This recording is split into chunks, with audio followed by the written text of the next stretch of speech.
Welcome back to the Concussion Protocol podcast, everybody. This is the week 0 recap. Football is officially back in all capacities, meaning life is finally worth living again. There were only 5 games this weekend, but lots of stories coming out of it. Lots of previews, lots of wildness already. Even starting with that very first Farmageddon in Ireland did not disappoint. It was a blast. So we're going to get into all the reactions, all the implications. We're going to check in on all of our hot takes updates. We've got a couple new segments coming your way as far as some top 10 lists that we're going to be putting ourselves through the gauntlet of, just to see who agrees with us, who doesn't, and whether we care or not with your opinions on all those subjects. So why don't we just get right into it with this recap?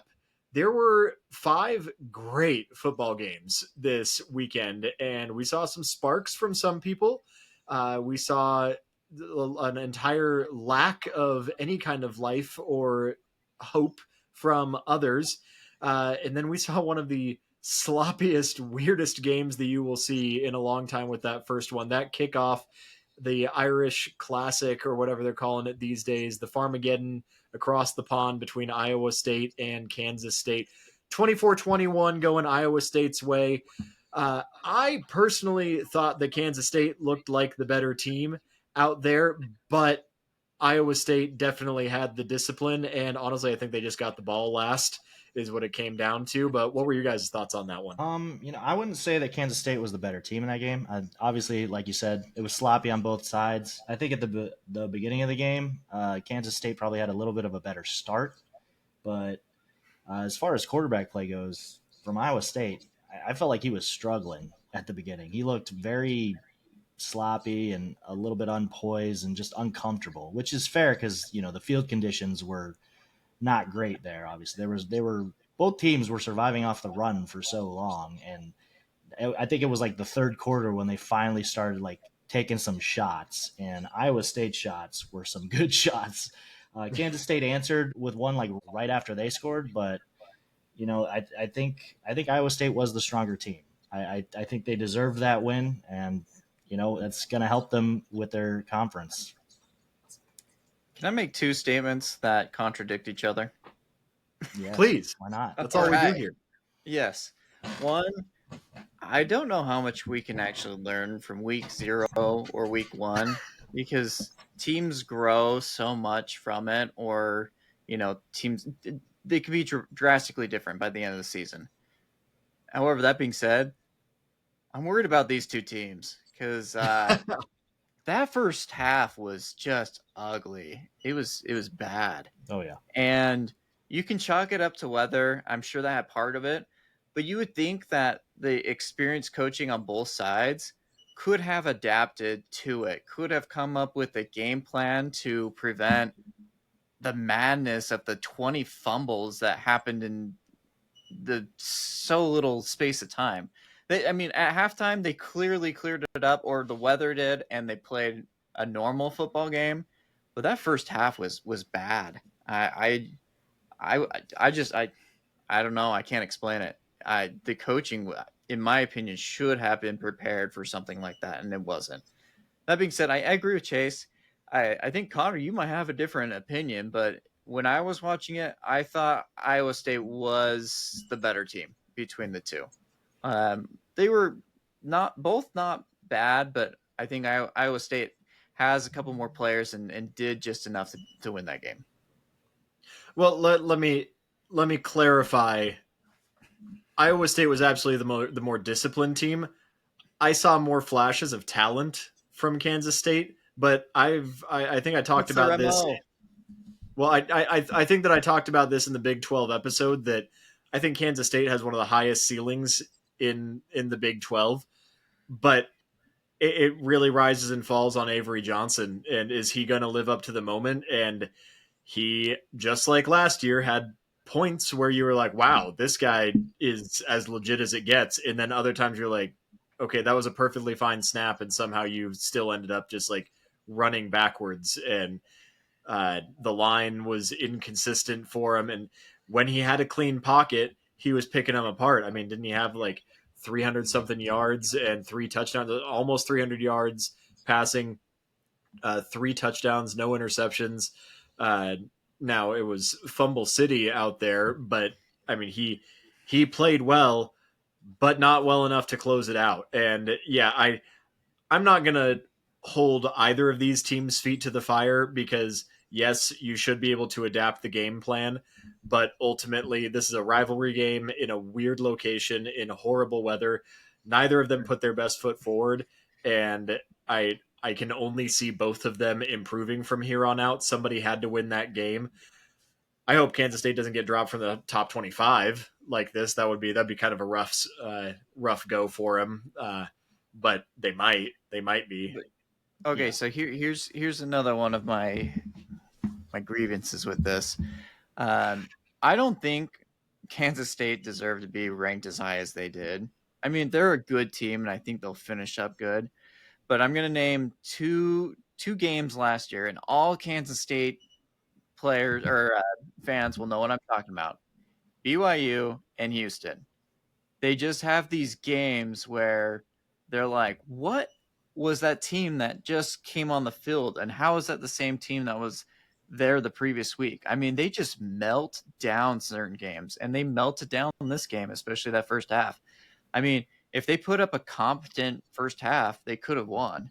But they melt down, and I don't know what it is about them. Again, I don't know if it's Avery Johnson, if it's their coaches, but they get all out of whack, and then they can't do anything. And again, BYU last year, they had a really bad loss. Granted, BYU proved to be better than they were. But Houston, I mean, they had that game against Houston too, and it happens to Kansas State. And so I just can't trust them. I can't. Yeah. Yeah, they're definitely a bit of a wild card. Not, no pun intended, Wildcats. But I think we need to think about.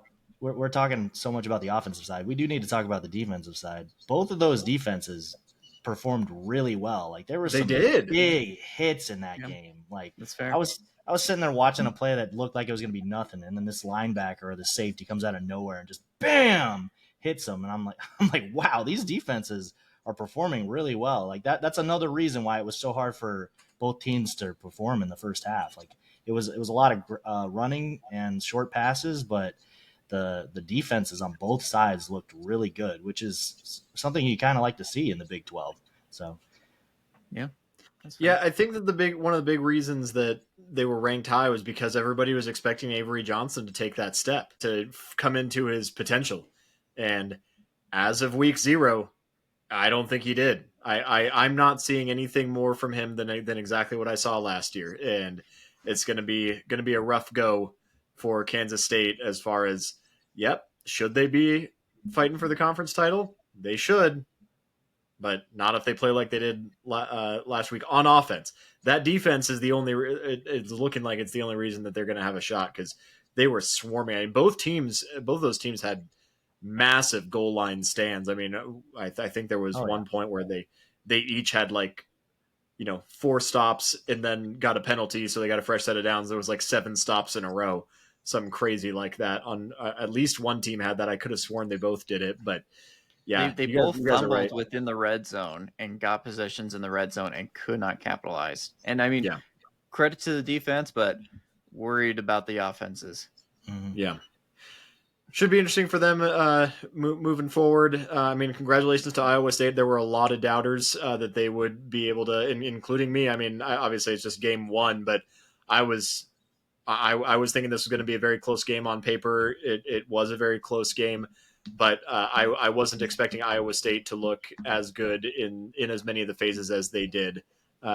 So good for them. Hope they can continue it going. I think I said it again during the Big 12 preview that if this team ends up being consistent, it would be a great thing for college football to finally see a team that's been so average for so long finally actually make it to some relevance and get some new blood into the mix on a regular basis. So moving on from there, Chance, I have a plate of crow in the oven just for you.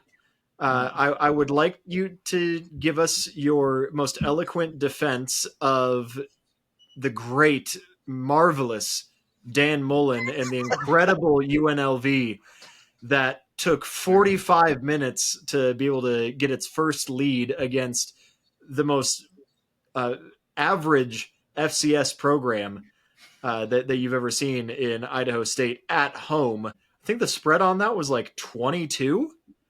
I can easily do this. You Please tell me. I've been waiting for days to hear this. ready? One, I did not say that I was a Dan Mullen fan. I just said he wasn't as bad as you think he is. But I don't know how two- you got proved wrong on that, man. This is pretty bad. But here's my second point. It's week 0. I mean, and if there was any team out there, I think, to look bad and have room for improvement and that needed an easy game, it was UNLV. There's a lot of turnover in that program, from coaching staff to players to QBs, that, yeah, they're going to come out of the gates looking bad. I wouldn't be surprised the next couple games they look bad, but by the end of the season, they'll be much better than what they put on the field. Offensively, they looked awesome. You got to admit that was an offensive showcase, both teams. But man, those defenses looked terrible. The second half was way better than the first half for UNLV, but they went into halftime down 21-17. We're struggling in just about every possible way. That quarterback, which that was the same quarterback from last year that played in the conference championship against Boise State, and he looked rough in that first half. He turned it on a little bit, but I think it was mostly because they opened up the playbook, and I think he got a little bit mad. But yeah, I don't know. It was a very slow start for them. I mean, they started off 10-0 in the first quarter. They didn't score until the second quarter, so that's a tough first game. But it's week 0. It's the first game, so we'll see how the rest of the season goes for them. Yeah. Go ahead. Tell me how much you keep believing in them. I'm not saying I'm a believer. I just don't think they're as bad as you say they are. You act like I had to take. Calm down, Connor. Okay? No, not. No, he's going after me. That sounded like it was to you, Chase. That was definitely not. Yeah, it was a response right after I talked. I was like, calm down, Connor. Whoa, just take it easy, man. Don't you defend him. By the way, 300 rushing yards in that game. That's not bad. From UNLV? Mm-hmm. Yeah, because they couldn't complete a pass. 200 passing yards, 230.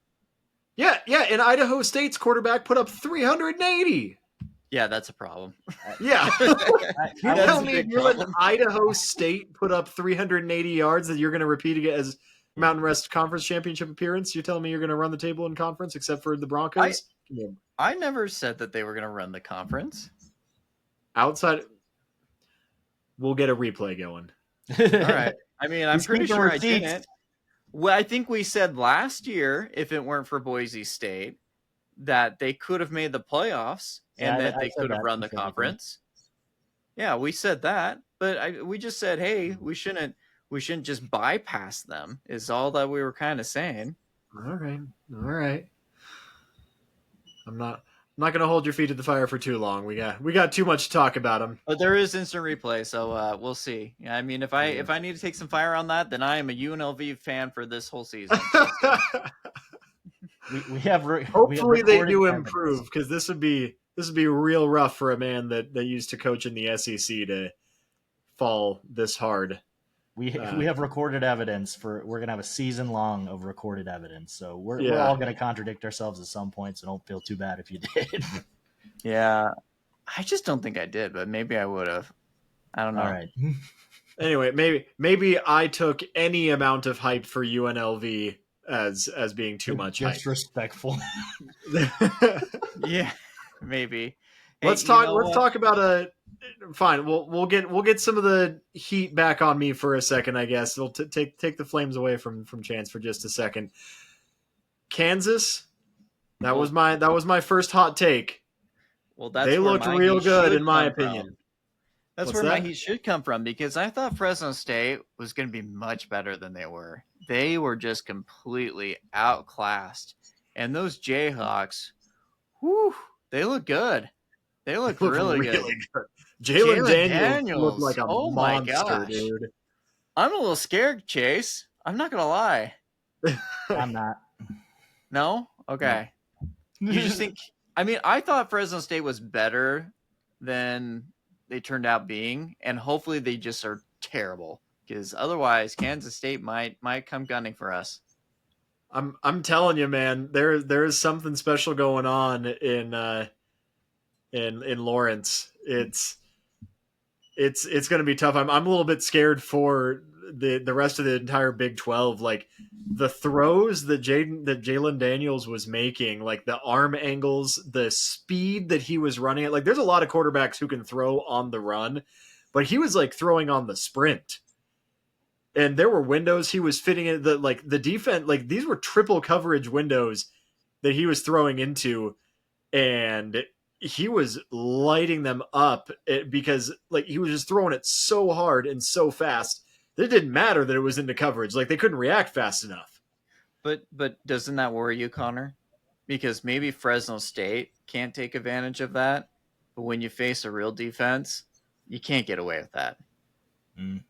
Yeah, I mean, there were a couple of moments that showed like, hey, he should probably like let the play develop a little bit more. But honestly, they kind of got to a point where they were just playing with him a little bit, and I think they were just trying to show off, build a little bit of the highlight reel. So, yeah, maybe Fresno State is worse than we thought, but I don't know. I thought EJ Warner actually did as best he could. The defense for Kansas was better than I thought it would be. Yeah. Chase, you look like They you were got something better. to say. No, I mean I'm not scared for Kansas taking the Big 12. I think they're a very talented team, and I'm not shocked that they blew out a Fresno State team. I thought Fresno State was going to be a little bit better than this, but it's week 0. They could bounce back for sure. But Kansas played a great game. They had a couple really quick strikes, like I think it was like 5-play drives, and then one really long like 11-play drive.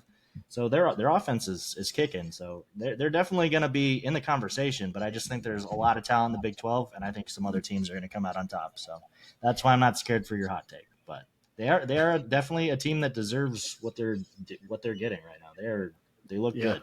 So They're gonna beat some teams that just that'll like last surprise year. people.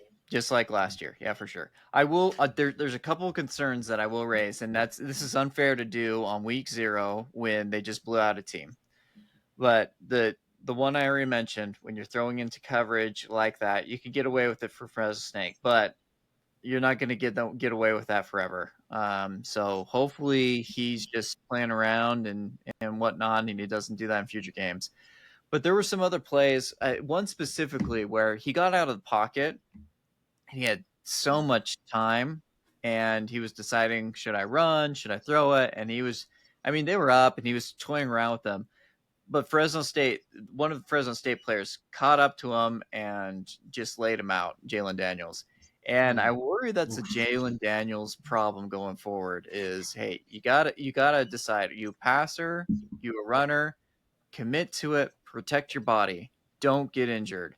And he plays a little too freely, which will win you some games, but it can lose you some games because Fresno State was not fast. And what I saw from Kansas was they were wicked fast. But again, when they play another team that's going to be quicker, I don't know. That's my worry. Is Jalen Daniels? He might get injured. Well, and he's been injury prone his entire career, and I Yep. was wondering that, and that's why like, yeah, we had to talk about K-State, Iowa State, but like those weather conditions really made it so unfair for us to give hard takes on either of those teams because Yeah. those defenses still swarmed, and those defenses looked so fast, so strong, so locked in that you wonder. How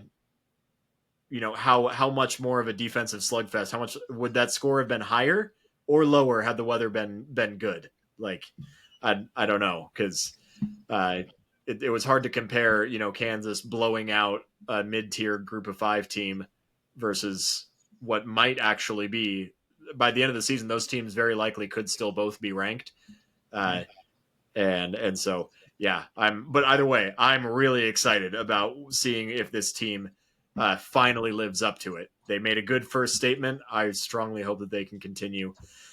Probably the most upsetting game, just for me on a personal note, was that Western Kentucky Sam Houston. Sam Houston just they just let themselves go. I mean, they just shot themselves in the foot. I don't know if you guys watched that game, but I was like really rooting for the little guy in that one. Not that Western Kentucky's a big time anything, uh, but I was like, man, you guys had that in the bag for so long, and then I think they just got tired. But I think Sam Houston, they were a very dominant FCS team. This is their third year in FBS, and I think that they could in the next couple years continue to build a program and be something worth watching. You guys want to hear a history lesson? Go for it. I think it was the year that they joined. Was that 2002 or 2003 that they joined the FBS? Sam Houston? Yeah. You mean 2023? Yeah. You're the history. Oh, yes. You can tell us. What? Sorry. 2023 or 2022? I think it was 2022. That was the last year that FCS teams could join the FBS at a very reasonable rate. I think it was like $80,000 or something like that. It was cheap. It was really cheap. Yeah, if you're an FCS school now, to make the transition to FBS, it's millions of dollars. Yeah. Yeah, and so that's why you might not see the North Dakota, South Dakotas of the world ever join, just because the cost is so high to join the FBS. And this expansion to FBS, it's going to de-escalate pretty quickly. But that's why they joined when they did. I mean, they came off like their highest season ever, or their best season ever, and it was good timing, but it's going to take a little bit for them to adjust. Hopefully they get there. I mean, there's been some successful schools that have made the jump, but it's going to take some time, and they had to jump when they did just because of that escalation in money. Yeah, and they did kind of self-impose a ceiling because they installed the air raid system, so they're probably going to be an 8-win cap team as pretty much all air raid offense teams are most years, but so we'll see. Anyway, that was a fun game. The most upsetting game, though, for me, was to see how bad Stanford is. Oh, I mean, shall we like have a moment of silence to mourn what Stanford used to be? I mean, you should be happy, Connor. I mean, Stanford played spoiler to ASU in one of their good years. So, but yeah, no, they used to be a team that was competing for maybe not BCS championships, but for conference championships. One year they were actually pretty close to being in the conversation for the BCS championship, but they were lots of people thought that. I think that was that 2015 year with Christian McCaffrey, and lots of people thought that they should have been in the top two. That was like, or what was it? That was that that was a playoff year. It was like, I think 2015. Yeah, because especially after Michigan State got just wrecked by Alabama. Yeah, blown out. Yeah. Stanford was the 5. They were the first team out. And Christian McCaffrey came and he returned the opening kickoff, and Iowa had one of the best defenses in the nation that year. And like him by himself, basically. And they had a good quarterback that year too, and a great defense, but he was just like, oh, you don't think I deserve the Heisman? You don't think I deserve all the we deserve to be in there? And he just ran for like 200 something yards in the Rose Bowl. It was gorgeous, that victory. What is it about Stanford? Because I mean, they're getting decent recruits. It's not a recruiting issue. So what is it? I can't fathom it. I can't understand it. Yeah, can either of you enlighten me? Head coach in a long time, or I don't think their entire organization has been very football oriented lately, to be honest. If I recall, didn't they? I could have sworn they did cut some funding from the football program. They got rid of, was it David Shaw? Was that his name? He had like a couple of bad years. He went on a string of being absolutely dominant, just running the conference. I mean, they beat everybody over and over again, except they let Oregon beat them to keep them out of the playoff every year. But that was it. if you look at the recruiting classes, they're like top 50 every year, which I mean, obviously you want to be top 10 or whatever, but top 50 is better than their record Yeah. reflects. You with a top 50 class, you shouldn't be going 2-10, 4-8 every single year. No, I don't get it. Yeah. They haven't even been to a bowl game in close to 5 years, I think. Hopefully their new GM can figure it out. Yeah. Yeah. No. Mr. Luck, right? And Andrew No Luck. Yeah, you bring in a veteran NFL talent to his alma mater, and he can't even put up 21 points against Hawaii. Ugh. That being said, Hawaii does have a statement win now on their season over a Power Four program. We should talk about them more than Stanford because that was Let's talk about Hawaii. Those guys did great. I mean, they were hobbling, they were learning how to kick on the sidelines, and they still beat Stanford. Yeah. I want to like laugh at Stanford more, but honestly, like I think that nobody expected Hawaii to actually be able to do anything. And their quarterback, like, he's a stud. I didn't realize that he was a 5-star recruit. Like, he could actually be legitimately good. Now, again, the team does not recruit super well, and which is funny, but because like so many great recruits do come out of Hawaii. But I worked with a guy who grew up in Hawaii, and he said the main reason that Hawaii struggles to get good recruits is because they all grew up on the island and they want to leave the island. You know, it's kind of their ticket to the mainland, at least for a few years. And so they struggle to keep recruits at home. And then it's really hard to get recruits to, you get some kid from Central Texas and you're like, all right, you want to come play football in Hawaii? Like, no, my parents are nobody I know is going to watch me. They're not going to be awake to see me play games. So it's tough for that regard, when kids from Texas are 3-hour drive from the nearest airport, let alone or international airports. But yeah, they got that guy and he broke his foot, kept on trucking. And then I don't know if I'm sure you guys were tracking, but then that kicker, man, born and raised in Japan and never played football, saw football. I like learned about American football somewhere, decided, hey, I want to do that, and taught himself how to kick on YouTube. Moved to America, did not speak English, walked on at a JUCO, earned his spot there, and then transferred over or entered the transfer portal, got picked up by Hawaii, and then went from that to kicking the game-winning field goal over, earning that school's first win over a Power 4 team in years. That's why I tell my wife, I said, hey, we can train our kid to be the running back and he could get concussed, the quarterback and he could ride the bench. Or if we put him in his diapers and we train him to kick that football through that goalpost every single year, he can make it to the NFL and make millions of dollars and not have to do a thing. And then they are there forever, right? All you have to do is learn how to kick that field goal. Injury-wise, you are correct. That is a safe position. But also, it's a lot. Imagine the guy misses the kick that he just made, right? Dude, fans are crazy. Every year you have a kicker getting death threats for missing a kick in a game that probably didn't mean that much. You get death threats, so I don't know. Have you guys ever tried to kick a football? Have you guys like actually ever legitimately tried to kick a field goal? Oh, I'm terrible. It's awful. It's one of the hardest things that human beings have ever come up with, and we're like, "You idiot!" Like, you gotta see the segments. Let me give you another story.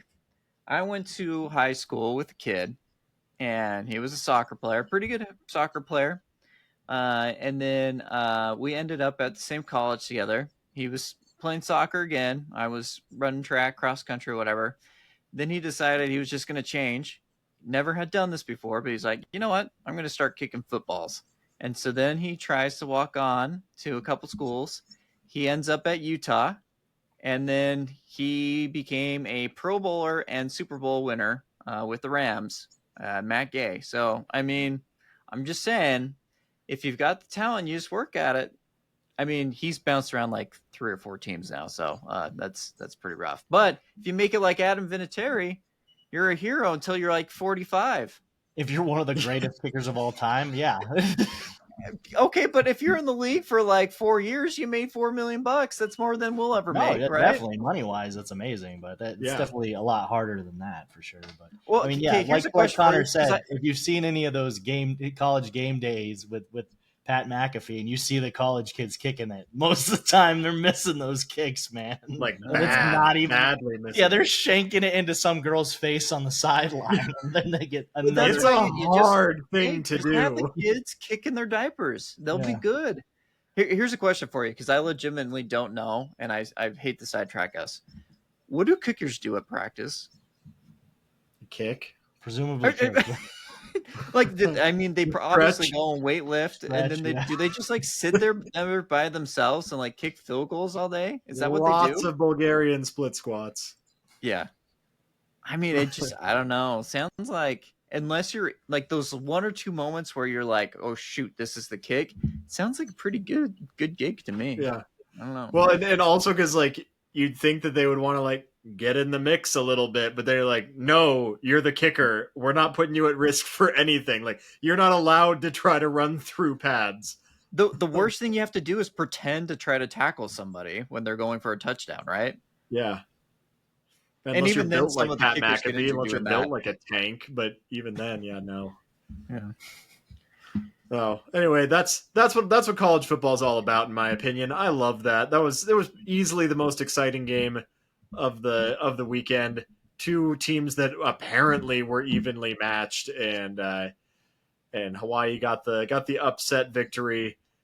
Stanford, oh man, just unfortunately showed that. And you're going to be a Hawaii fan next week too, because they play U of A. Let's go, Rainbow Warriors! I love it. We're going to see just how bad Stanford was.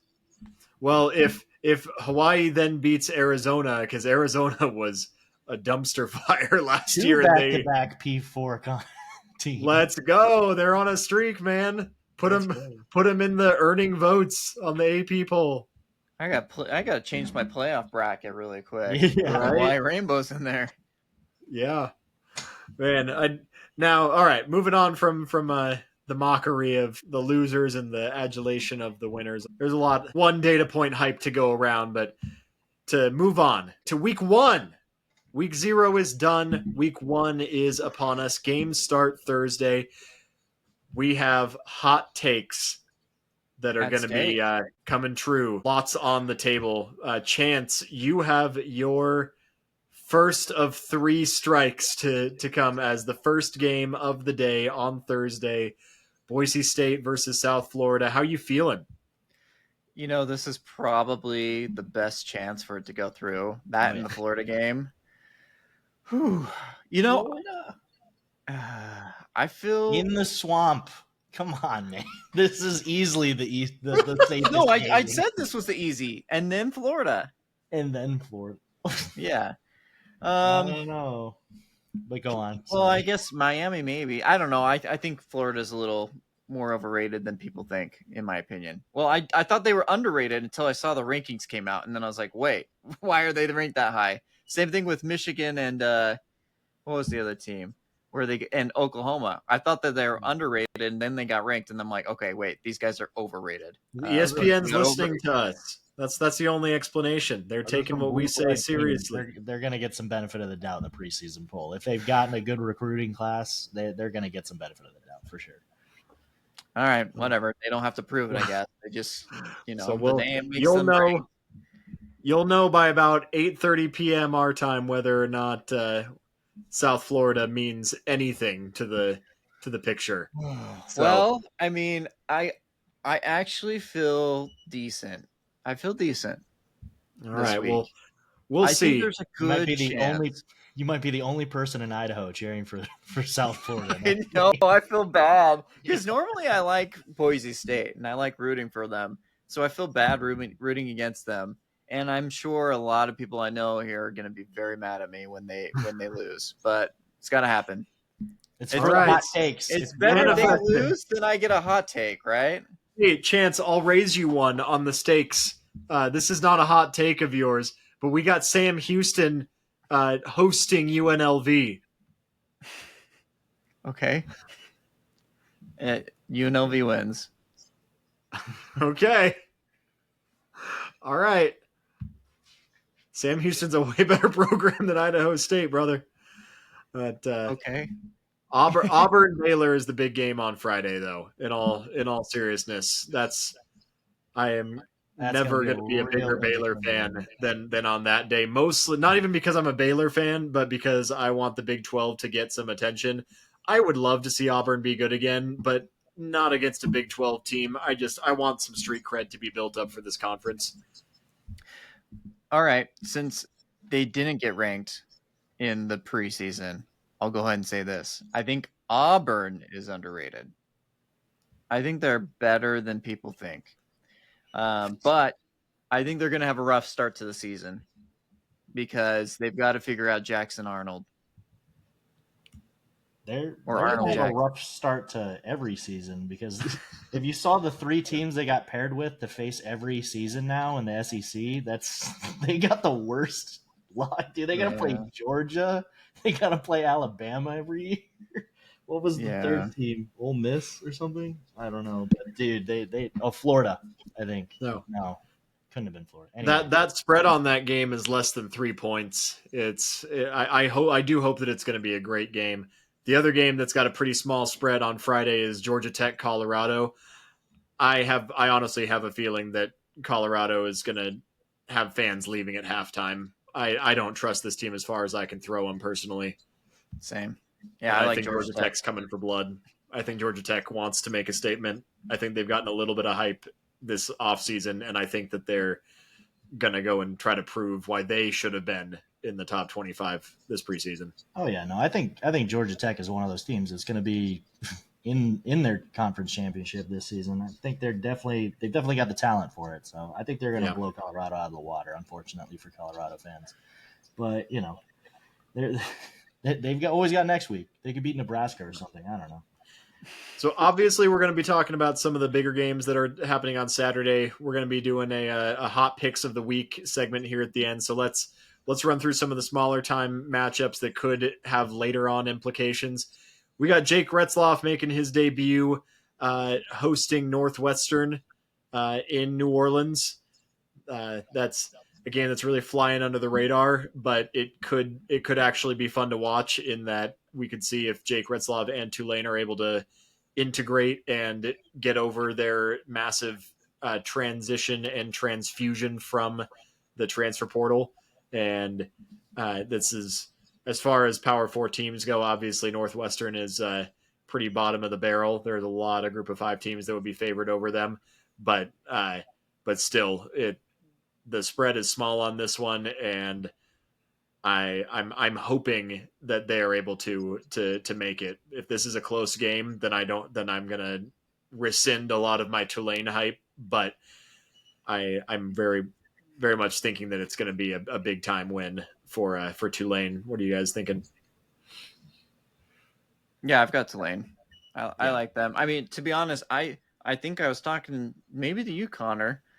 I don't remember the last time Northwestern was good. Like, I can't. I can name almost any other P4 school. I just can't up Northwestern.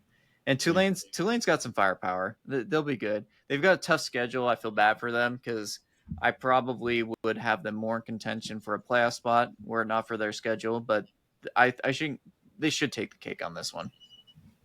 Yeah. Yeah, no, I agree. I think Tulane is the better team. You know, they've performed more consistently the last few years at the very least. I don't know the last time Northwestern was good, but I think they were ranked maybe, I don't know. There was a season where they started off undefeated, probably like 4-0, and I think they got ranked for like a second and then instantly rescinded that. But that was when I think that was like our freshman year.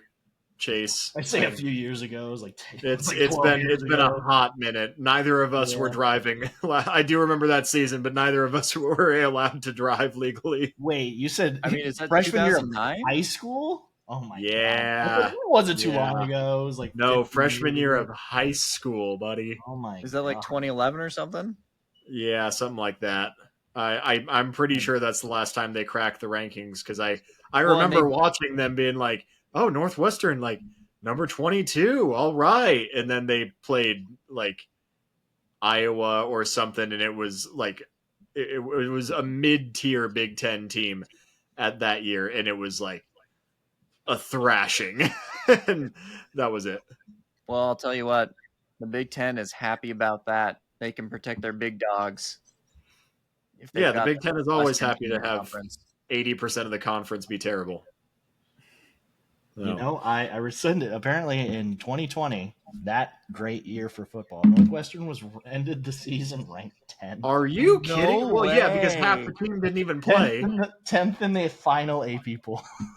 Are you serious? This is why I can't take Northwestern, that give season me a seriously. break. This is why I Oh, can't I take that deserve season something seriously. bad for that. Northwestern was ranked number 10 No. in the league. Here we That are was the year dogging that them. They Alabama finished won top the 10. championship.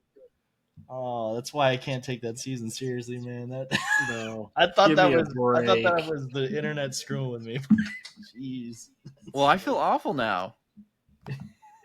Why? To all that entire the season zero has an Northwestern asterisk on fans it. that are watching this, I'm so sorry. No.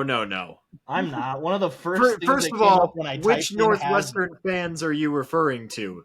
I said to all Like, the zero yeah. Northwestern fans that are one of watching the this. first things that came up when I started typing that in was, has Northwestern ever been good at football? And then I find out they were ranked number 10 in 2020. Yeah. You want to know what their record was that year that they were ranked number 10 in 2020? 7-2. They played 9 games, including they made it to the Citrus Bowl. Wow. And they beat Auburn in the Citrus Bowl to finish their season Wow. 7-2. Wait, Was that Bo Nix or was he at Oregon? No, I think that was Bo Nix. Wait. How are you ranked top 10? You're 7-2. Because that's because nobody played games. They only played like half the country only played like 3 games that season. I understand, but you lost 2 games when you played. Yeah, fewer of one them. of which was to an unranked. This is how wild 2020 was. An unranked Ohio State. They lost, and Michigan State, but they had a top 10 victory over guess who? Wisconsin.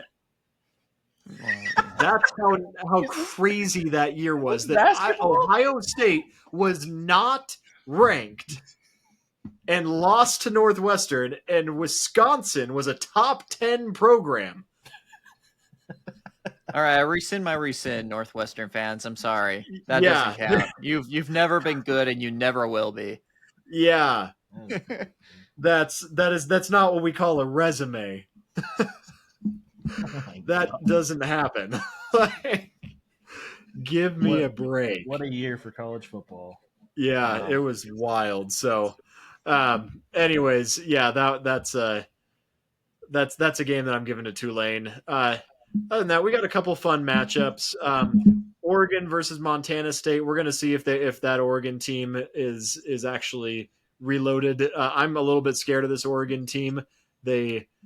They really put a focus on strength and conditioning training, and so that was like their only flaw last year. Really, was they were kind of smaller on the defensive side, and if they beefed up as much as they claimed to have, and they were able to replace their talent, which it seems like they have, then this could be tough. But Montana State is an elite level FCS program, so if there's a good school to kind of shake the rust off and see if they're actually as good as they say they are, this is it. But last year, game 1, Idaho, who's also a very good FCS program, they gave them a run for their money in Autzen. So we'll see. We'll see how that goes. But then anything else on the kind of lesser matchups? We want to go ahead and talk about the big ones. You don't want to talk about Alabama at Florida State, Connor? I said big matchups. Big matchup. Yeah. Chase, I think that you had a pretty good list going last we talked about some of the most interesting games on your radar. Do we want to go ahead and enter our hot picks of the week segment? We can do that if you're ready.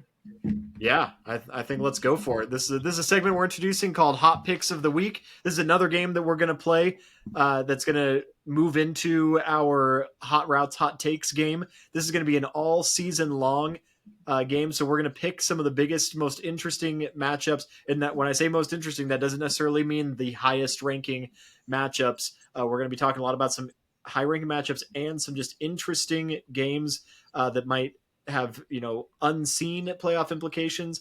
Some games that might be up and coming teams proving themselves.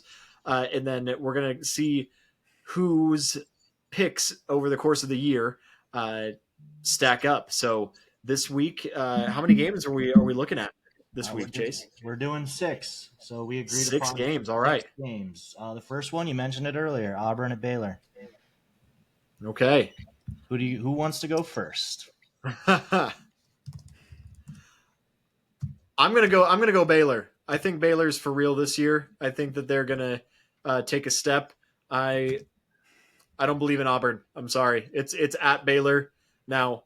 I really think I need ASU to beat them, obviously, in week 4. But I think Baylor is going to be a heck of a team this year. I've also got Baylor.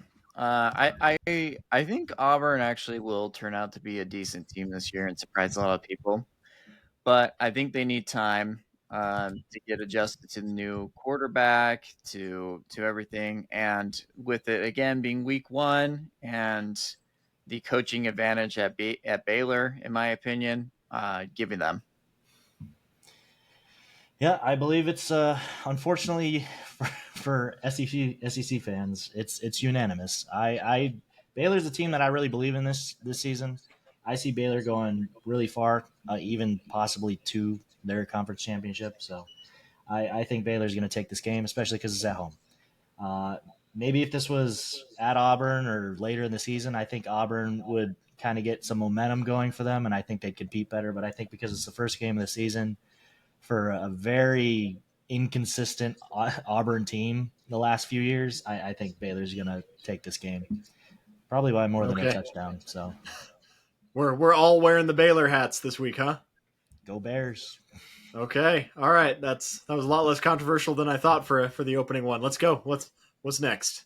Well, I think this one will have some. We might have some differing agreement, different opinions on this one. Sure. It is the big matchup of the week: Texas at Ohio State.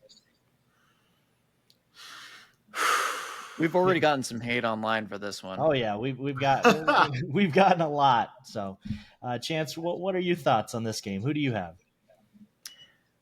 It's going to be a close game. To all the people out there, make the comments. It'll be a close game. They're both good. Only one team can win. Chance really doesn't want to hear it anymore. It'll be, this one's for you, Stan, Ohio State.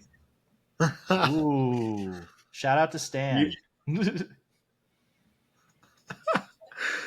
Thank you, Stan. But I refuse to put any kind of hype on Ohio State. If for no other reason than my own silly spite, I want them embarrassed. I want them done. I want them to be crying into their pillows at the end of this game. And I say that as someone who does not claim Texas as a fandom, but hook 'em horns this week. That is very weird, because if I were to have asked you that at the end of last season, possibly, I don't feel like you would have said the same thing. There is only one team that I would want to see go down against Texas. I mean, it's either or I guess 2 teams, Alabama or Ohio State. As much as it disgusts me to say it, I would probably root for USC just because of old time's sake, and Notre Dame probably. Yeah, it's now I'm a little salty, in case you can't tell, about last season. It takes a lot for me to root for USC. Never. I have never seen you be so jaded against any of those teams you just mentioned. But if there's one thing that would just make my entire Christmas dreams come true, then seeing Ohio State lose at home in week 1. Anything could happen the rest of the year, and I mean that would just be joy straight to the veins. I'd ride that into all the way to Thanksgiving, man. Quick question. before I give you my pick. Connor, Would is you- that official? Texas is going to win? Okay, come on now. I'm not gonna die on the hill. No. I'm just asking. Is that your pick? Because you didn't. You just say, yes, I that- hope Ohio State wins, and I hate Ohio State. Yeah. No, But you didn't say my that pick Texas is- is going to beat them. My pick is Texas. I think that Texas does have the talent. I now they match up so evenly on paper, but I think that Texas, because people like seem to have already forgotten that Texas played them really, really close in the semifinal last year. Now both teams lost a lot, but I think that Texas had a better rotation going in last year, and their relative experience is greater, and I think that they are just salivating for this matchup. I think that Ohio State, being the defending national championship, which does not bode well for them historically to be a defending national champion in college football, is one of the worst positions historically to be in. Obviously, Georgia did it. Obviously, plenty of teams do just fine. But most of the time, being the returning national champion comes with a lot of letdown the next year. And I really hope and think it will start this weekend. Connor, I just really quick, I want to gauge your hate and bitterness meter here. Would you rather have Texas, USC, Alabama, and Ohio State all have losing seasons, or ASU win a championship? ASU win a championship. Really? Of course. I know that because at least that means that means that ASU had to have been better than all of them that year, which means that none of them would have won the championship. Okay, how about this? ASU wins the championship, but all of their games have some sort of asterisk of Ohio State's quarterback tore his ACL the game before. I don't care about that. So you'd rather that's have part that? That's part of the game. No, I'm not saying I wish harm on any of their team. No, of course not. But I'm saying that is part of the game. It's one of the most tragic parts of the game. What a better question would be is, would I rather see U of A win a championship or all of those teams lose? That's a better would you rather. Ooh, that is a good one. Would you rather see U of A win a championship or the next 3 years be Alabama, Ohio State, Texas? Oh, oh man, you're like churning my stomach just thinking about this. Poisoned you from a distance. just one title. Oh, because that's one of my favorite things to tell U of A fans is, how many Rose Bowls do you guys have? No, I'm sorry. How many appearances do you guys have? Oh, none? Oh, you're right.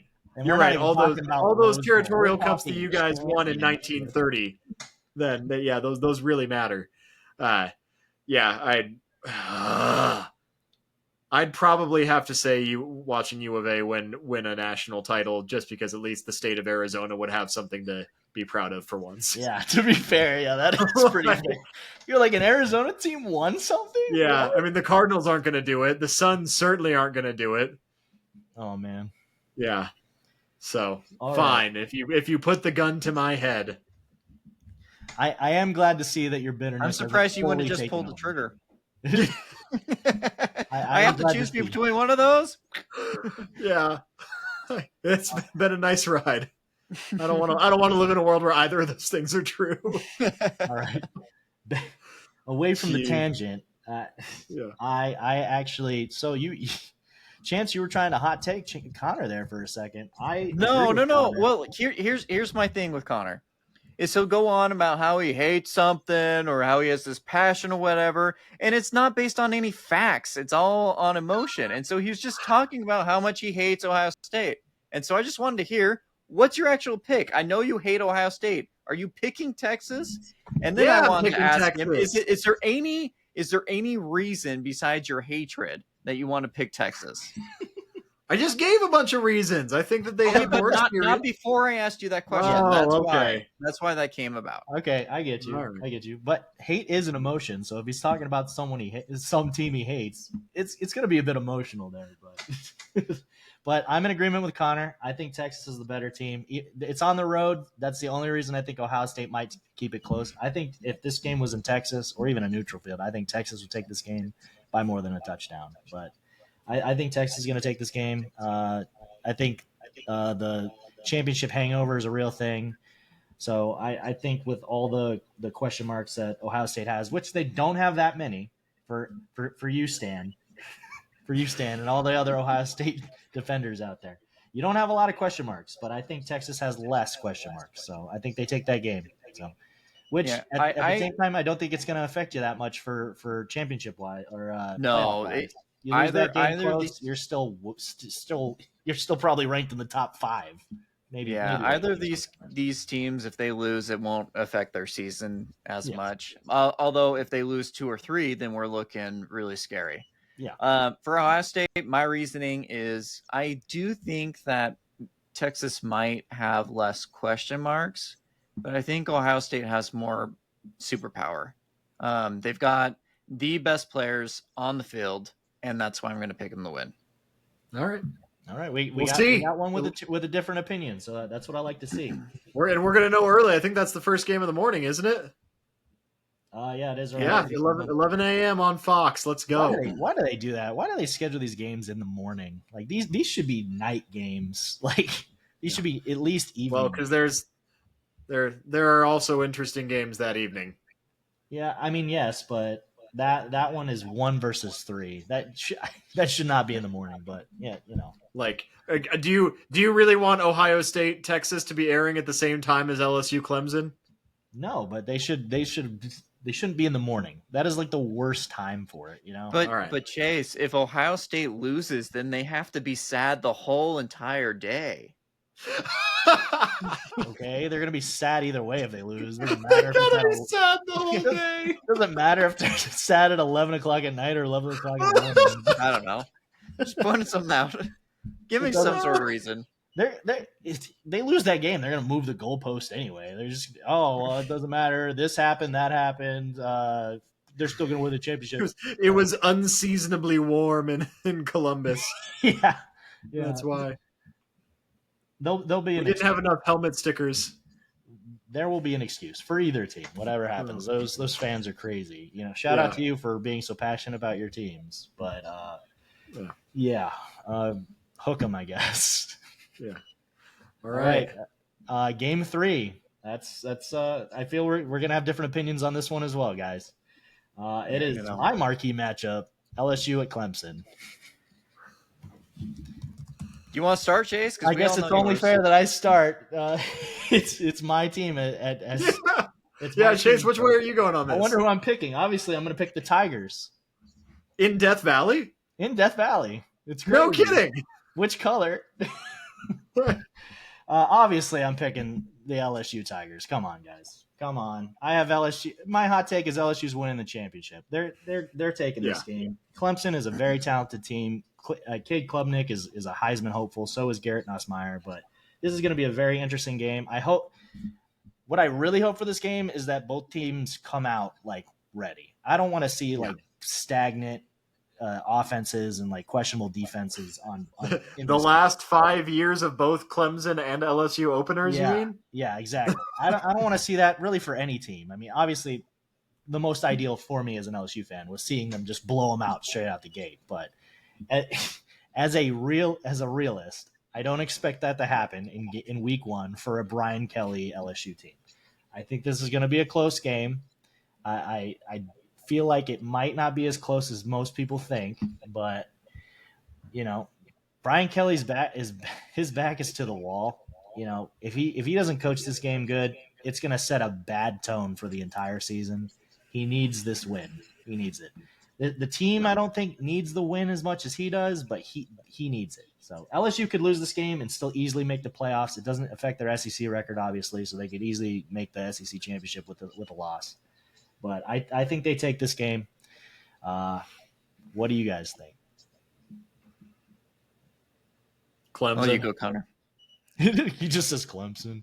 I wrote myself into a corner in the comments or a couple weeks ago, but I really genuinely do. Again, 2 talented teams. It's a road game, and both teams have been very disappointing in their opening weeks. So, but I think that Clemson is more likely to be able to take the leap. They had less of a gap to overcome and they return a ton. I honestly think the quarterbacks are just about equal. So I do think that Clemson has the edge. Now, I am not I'm picturing it to be a bloodbath this game, just an absolute slugfest, because they are in New Orleans, or in Baton Rouge, sorry. But No, No, they're in Clemson. I could have sworn he just said, "Oh, you're right." Oh, well, even more so then. Yeah. Then my apologies. I thought it was. I thought they at least had home field advantage. If it was in Baton Rouge, especially if it was a night game, I would have told you they would have won by 21. But yeah, no, I think that Clemson is most primed to take the next step. Okay. Yeah, I mean, honestly, home field advantage might be the difference in this one. It's going to be a really, really close game. I do like Clemson. I like them a lot. I think that they're going to win this game. Just like Ohio State, I think they have some absolute star power. They've got the quarterback. They've got a just monster defensive line. I think it'll be enough to carry them over. But LSU will give them a very, very hard fight. Yeah, fair enough. With this 12-team playoffs nowadays, I don't think we're going to see many teams in the future ever go undefeated again. So I would not be shocked if LSU lost this game, but I think they're going to win it. I do have LSU losing a game this season. It's not to Clemson, but this could be their one game. I don't know. It would definitely trend with the openers, as Connor said, and that's okay. There's always alcohol if I need it. Oh, man. But anyways, go Tigers. Kick their ass. Anyway, the fourth game of the week is Utah at UCLA. Used to be a conference matchup for the two old Pac-12 teams, two Pac-12 South teams. And now it is a Big 12 versus Big 10 matchup. Who wants to lead off on this one? Chance, Mr. Utah. It's going to be a blowout. Utah wins. Okay, wow. I actually agree. I'm not high on Utah this year, but UCLA is just a pitiful program right now. They're bad. You guys don't believe in Nico? Yeah, I'd rather have DJ Uiagalelei in a lot of times. I'd rather have the other quarterback. I can't pronounce his name. Jacob Conover. You'd rather have DJ over Nico? Nico went to the playoffs last season. No, I don't.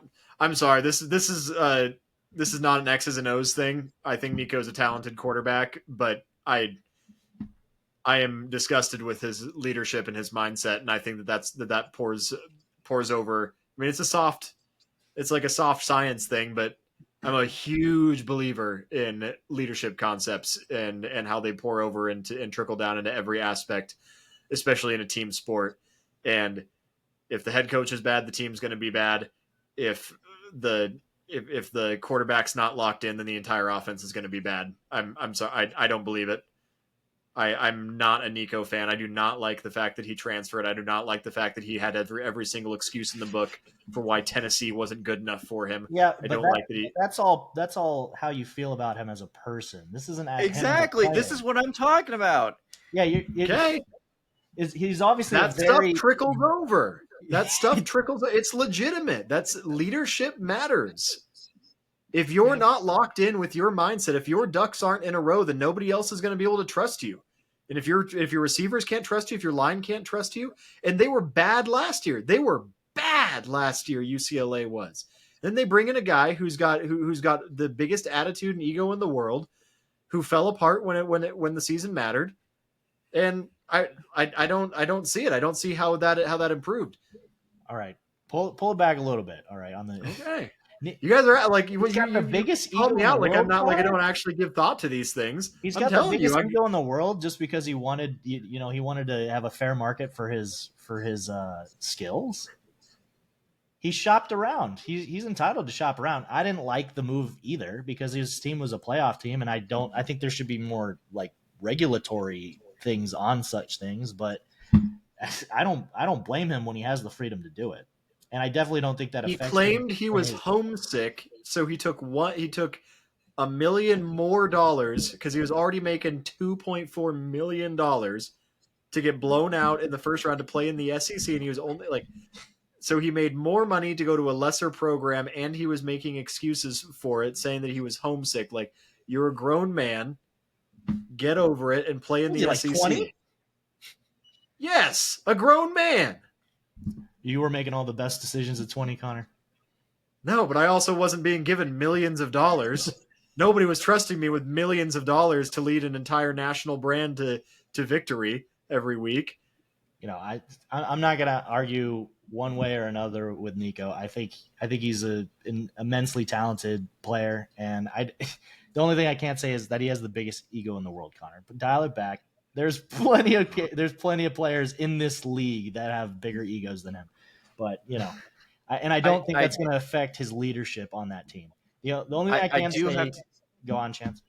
I gotta say something, and I don't know if it's true or not, but I saw somewhere that one of these parody sites, they put on there that the backup, the other guy won the QB battle or whatever, right? And it was just, it's rage bait, right? Yeah. And they claim, and I don't know. I mean, anybody can post anything and make it look like it, but they claim that they got a DM from Nico himself who said, "No, that's not true. You got to take down your post. I was promised a starting job when I transferred in here, and yada yada yada." And so, if that was true, and he actually did DM that, yeah, I do have some question marks on, he needs to grow up a little bit. But as far as his talent goes, he's super talented. However, when it comes to the big games, if you look at his statistics, he was really, really good against bad teams. When it came to good teams, he was not good. If you look at his statistics, he was very bad. Their running game won the game against Alabama. I mean, honestly, like, he played well, but he wasn't the reason they won.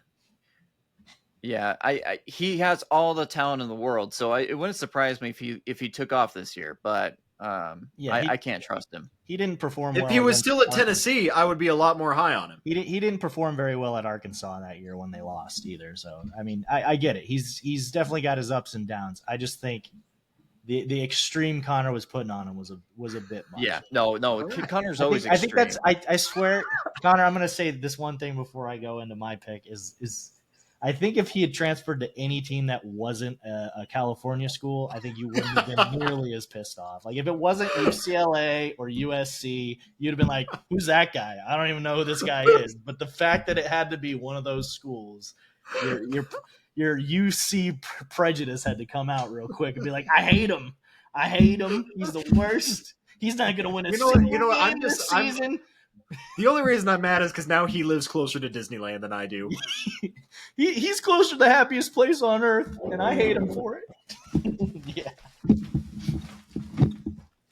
Chance's light just went off. All right. Chance, where'd you go? He's playing hide and seek. I had to pay the bills. The lights turned off.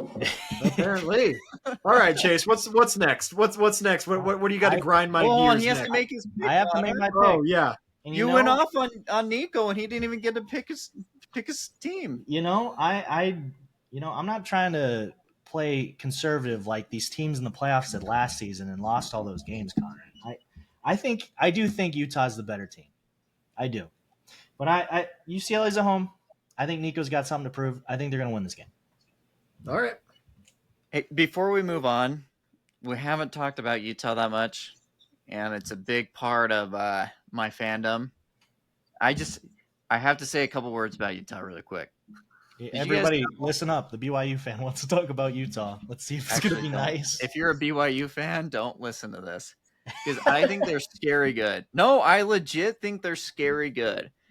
I think that they have two tackles that are probably first rounders. Their defense is sound.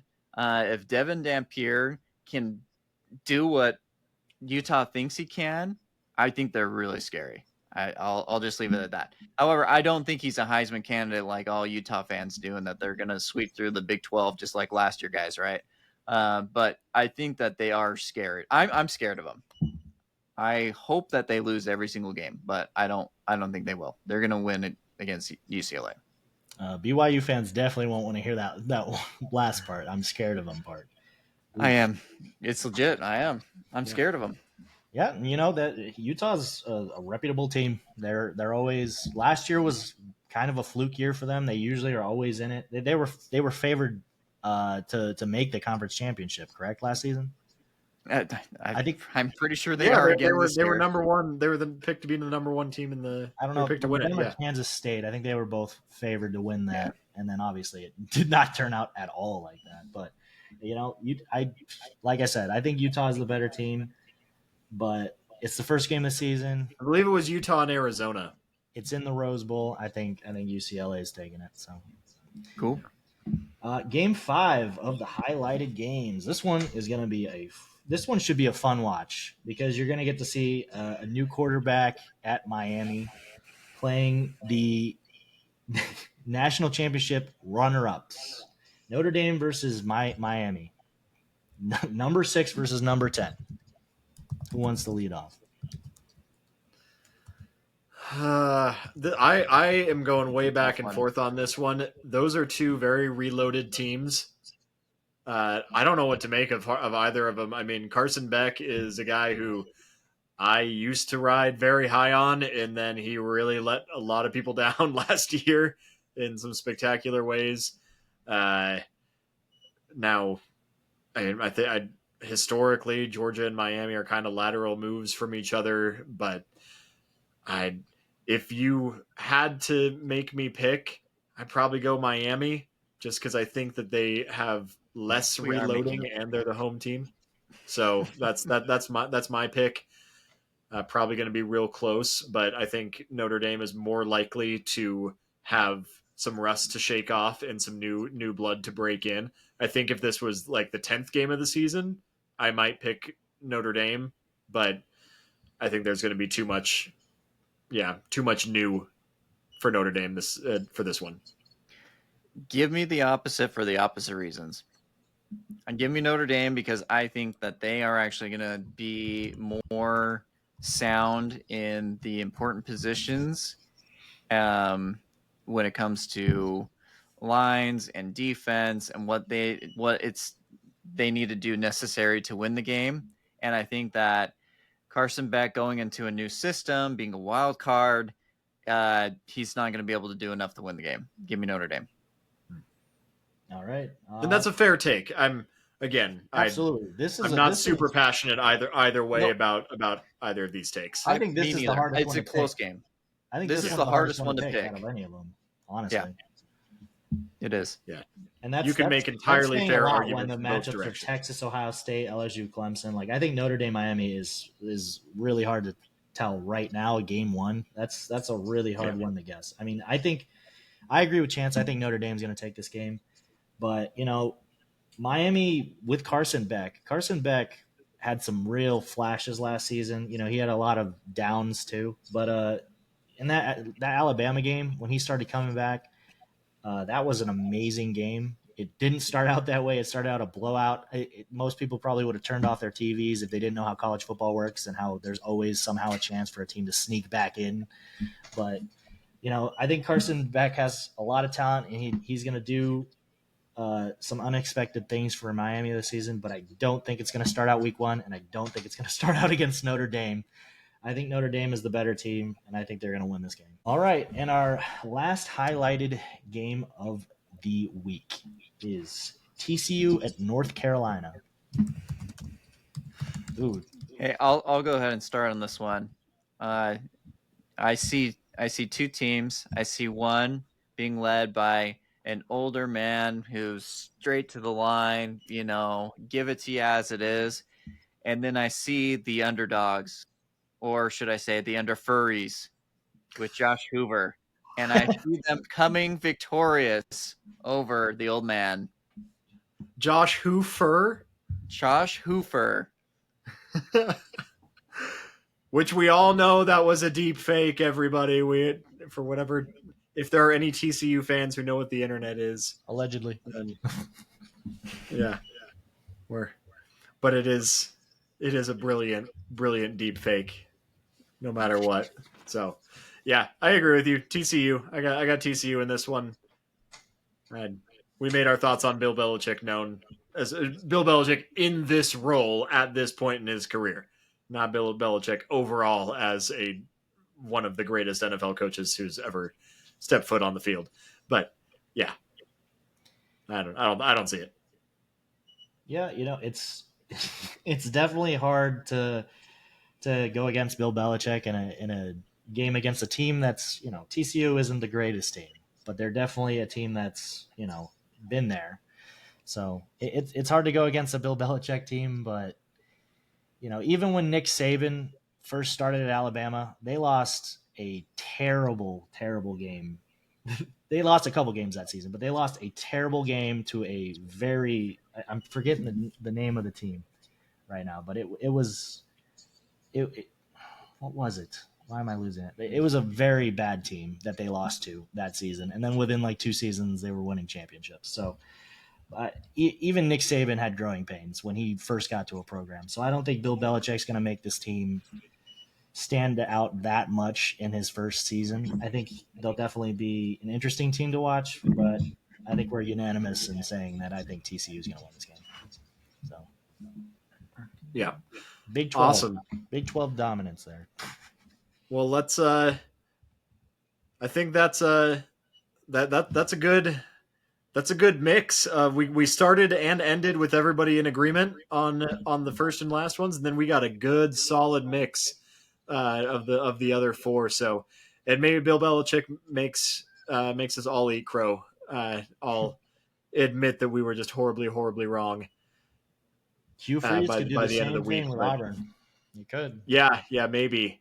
So, but fun. That's gonna be this will be a fun opening weekend. That I think all those games are Saturday games, aren't they? Yeah, I think they all are. But either way, we'll know. We're also introducing two more new segments right here at the end of the show. We're gonna be doing. Let's end with this top 10 list, but before we get to that, one of the big reasons why we started this show, at least for one of the big kind of whys for me, was the last couple of years. Given that I live in a state where sports betting is illegal, I live vicariously through some groups of friends who the last couple of years have made quite a bit of money off of a lot of my picks, and it's made me very salty. So I'm going to share a little bit of my clairvoyance with the world. We're calling this Connor's Vegas picks of the week. So I'm going to be doing one day. I'm just going to be doing one day at a time. So we'll release a couple of other shorts of just on YouTube and Instagram and stuff of my picks on the days of Friday and Saturday.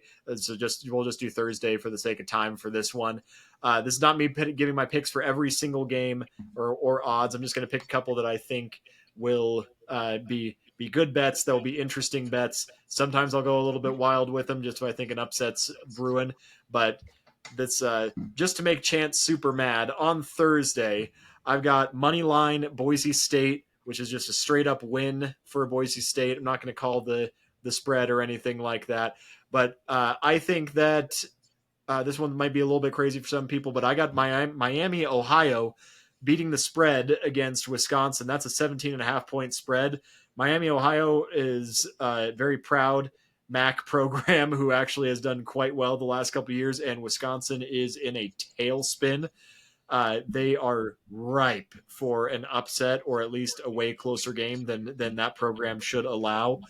And then I actually have Akron also beating the spread. I'm not entirely sure why people are high on Wyoming.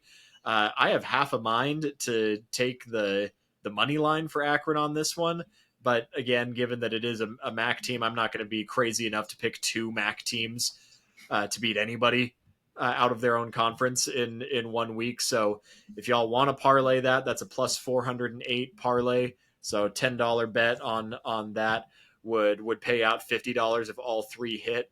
I'm kind of a fan of the round robin personally, where you only have to hit 2 out of 3 necessarily to win any of the scenarios. But yeah, that's those are my Thursday picks. Keep an eye out on social media, on YouTube and Instagram, for the Friday and Saturday picks, which we'll have coming at you later. But Chase, yeah, you were especially excited about this top 10 concept. Why don't you introduce this top 10 list of the week concept, and then why don't you lead us off with your week, or your list of the week? Well, I just thought it would be a good idea to get our picks out there. We don't have to have everything we do have some sort of punishment for making picks. What is it, like 4 months in advance for Yeah. for the college football playoff? So I had the idea of a hot takes free zone with these top 10 lists. Now, the first week of this list is just going to be our preseason, way too early college football playoff picks for the top 12 teams, and possibly how we think the bracket's going to turn out. But most of the time, it's just going to be a top 10 list. We're gonna have a new one each week. We're gonna try to get one to you each week, and expect to see those on TikTok and YouTube Shorts, and as well as Instagram Reels. So, I guess to start it out, I'm going to start from the bottom and move my way up to what is going to be the best team. So, in the 12th seed for the college football playoffs, I have the group of 5 team that I think is going to get the seed, and that's Boise State. Boise State is just, they're a strong G5 team. They've got a bit of a tougher schedule this season, but I think they have the best chance out of any of the G5 schools to make the playoffs. But there's definitely some teams that could get in there. So, number 12, I got Boise State. Number 11, this one might be a little bit shocking, but maybe not to some people with the AP poll chance. I have, in my 11th spot, I have Michigan. I think Michigan has a very doable schedule, and with their solid defense from last year, a lot of people returning, and their lovely quarterback that they stole from us, I think that they're in a position to make the playoffs. I don't think they're going to make their conference championship, but there is a chance that they do, just because the way the Big Ten is set up is so weird. Like, Michigan's playing Ohio State, but they're not playing Penn State, and they're not playing Oregon. Like, there's the top 4 teams, like, historically in the Big Ten, are not playing most of each other. I think Penn State's the only one. Yeah, Penn State's the only one that plays 2. Penn State plays Oregon and Ohio State. The other teams only play one of each of the top 4. So I have Michigan getting in at 11. At number 10, as much as I hate to say it, they are a reputable team, and with a relatively newer coach at Chance knows where I'm going, with a relatively newer coach at the school, but I have Bama at number 10. I think their schedule isn't the toughest. Some people disagree. They do have, they play in the SEC, so there's definitely games that are tougher than some other conferences, but I don't think they have as tough a schedule as some of the other teams. So I think maybe they squeak in with 2 losses. It's their top 10 defense. Yeah. If you have that good of a defense and Ty Simpson is just good enough, I think you're going to win at least 10 games. And so I have them winning 10 games, going 10-2. I have them missing the SEC championship only because I have some other teams outperforming them. But I have them getting in with a good record and with a solid strength of schedule. Not the best strength of schedule, but a solid strength of schedule. So at number 9, this one might be this is one of my 2 hottest takes in this, even though it's a free zone. Number 9, I have South Carolina. I think South Carolina has a lot of games that they could really win. There's obviously some, they got to play some tough teams. They got to play Clemson, as they do every season. They got to play Bama. They got to play LSU. They've got some sluggers in there, but I think they have the talent and some wild cards, like Chance pointed out in one of our episodes. They have a 6'5" receiver who DK Metcalf, yeah, basically, who was an Olympic runner. Like, he's crazy. If his workouts worked out in the offseason, that dude's going to be crazy to cover. I don't know who's going to be able to cover that guy, but I think South Carolina is another team I can see going 10-2. And even if they do lose to Clemson, I don't think that's gonna. It's obviously not gonna hurt their SEC chances, but I think they could pull out the season. I actually do have them beating Clemson this season, though. So, number 8, another SEC team.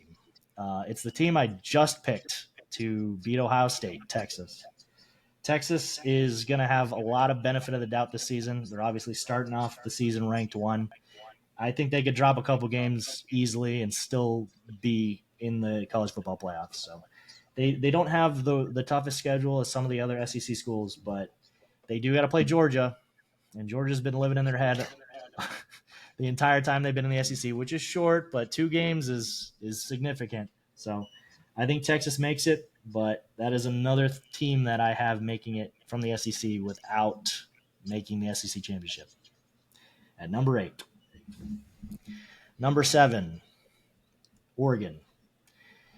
Oregon is a great team. Another team that I think has a bit more manageable of a schedule than some of their counterparts. I think Oregon's going to be interesting because I think depending on how the tiebreaker works out, because once again, those teams at the top do not play each other than like maybe once. Oregon only has to play Penn State. They do have to play Penn State on the road. I do have Penn State taking that game from them, but I have that as their only loss. And because of that, I think they're going to easily make it to the college football playoff. I think they're going to get ousted from the Big Ten championship just because some of the other teams are going to have the same record, and I think that a tiebreaker is going to take it from them. But the tiebreakers are really going to shake up these conferences, obviously. So, number 6, another Big Ten team, Penn State.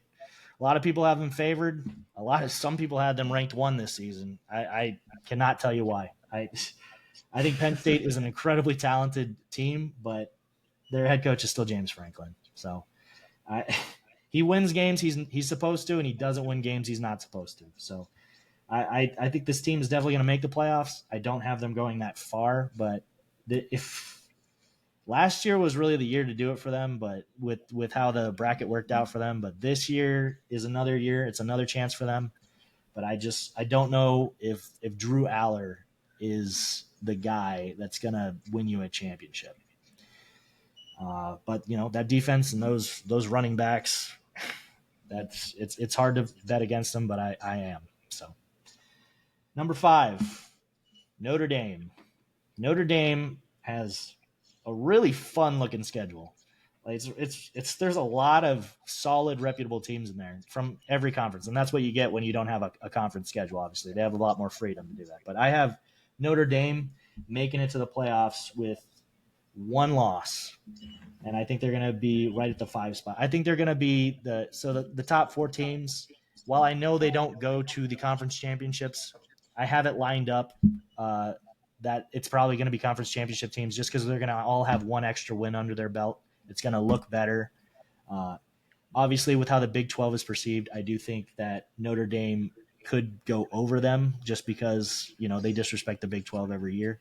But I do think Notre Dame is going to be probably the top ranked non-conference champion in the seeding. So 5, Notre Dame. Number 4, Connor loves this team. I love this team. But they have stabbed me in the back so many times, and it's so hard to bet on this team after so many years of watching them underperform. But ASU, I have ASU at ranked number 4. Hopefully this year they do they follow it up better than they did last year. But I believe in this team. I believe in Sam Levitt. Go Devils. I truly believe that they can win their conference championship and make it as the 4 seed. I don't like how their bracket's looking right now. Obviously, with the way the committee seeds things, it could be very different from how I'm having it. But I have them at 4, and go Devils. Number 3, I don't like this team. But they are a good, talented team with probably the best wide receiver in football, Ohio State. Ohio State it's hard to bet against them. I obviously just did in the Texas matchup, but that's that's another great looking team this season. I think Ohio State is one of those teams that is going to get benefit of the doubt. They're going to lose. They're going to lose a couple games here, but I think they're still going to squeak into a high seed just because I don't have them losing too many games this season. Obviously against Michigan, look at last couple years, that game could easily be a loss. So at some point they got to turn it around, but right now the trend is they're going to lose that game somehow. And outside of that, they have Penn State, which they beat every year, and then a ton of lesser teams. So Ohio State, number 3. Number 2, a team that people think I don't believe in, and you could probably guess it by now since I haven't said them yet. Clemson. The team that I have losing week 1 to LSU is going to be number 2. I just don't think the ACC has the teams and the talent to stack up to Clemson. I think but they're going to lose 2 games. I do, but I still think they're going to be the favorite. I think they're going to squeak into that conference championship, probably against a Georgia Tech team that's very talented. I think Miami's going to lose probably a couple games this year. That's going to keep them out of it. And I think Clemson's going to get in there. And with 2 losses, I still have them winning their championship. So, but they're going to be the 2 seed with 2 losses. Yeah, because because number 3, Ohio State has 2 losses as well in my bracket.